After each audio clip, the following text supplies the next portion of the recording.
Améliorer l'empreinte carbone de la construction.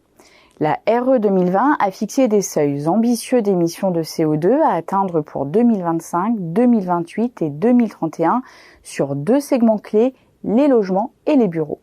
Et pour tenir le rythme, toutes les parties prenantes doivent investir, des fabricants jusqu'aux entreprises du BTP, en passant par les promoteurs, les cabinets d'architectes et d'ingénieurs.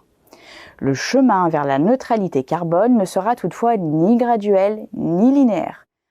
À court terme, les tensions sur les prix de l'énergie vont freiner les investissements des industriels. À plus long terme, les stratégies de décarbonation attiseront l'inflation dans toute la filière.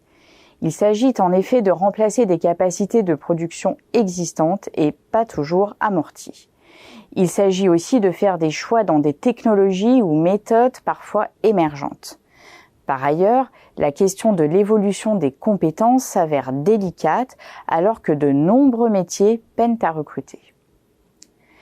Dans ce contexte, où en est précisément la filière du BTP en matière de décarbonation ? Quels acteurs sont les plus engagés ? Et sur quel segment de marché les perspectives de décarbonation semblent les plus favorables ?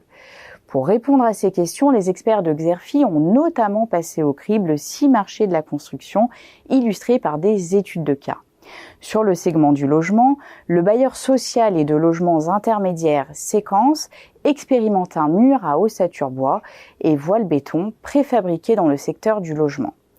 Dans la même veine, le promoteur coopératif Groupe Gambetta a développé un programme en terre crue pour construire des logements. Sur le segment de l'immobilier tertiaire, Nexity a lancé à Lyon un programme sans chauffage ni climatisation qui accueillera notamment des surfaces dédiées à l'enseignement. Pour sa part, le spécialiste de l'immobilier logistique Prologis a inauguré une plateforme logistique très bas carbone en Seine-et-Marne en partenariat avec Monoprix. L'entreprise Soriba, présente dans la fabrication de préfabriqués en béton, a opté pour la géothermie pour ses process de production, notamment la phase de séchage. Citons aussi le distributeur Lidl qui mise sur le bois pour réduire l'empreinte carbone de ses nouvelles grandes surfaces commerciales. Les travaux publics sont également concernés par des investissements en matière de décarbonation, comme le montre Eiffage qui a expérimenté un enrobé végétal en Haute-Garonne.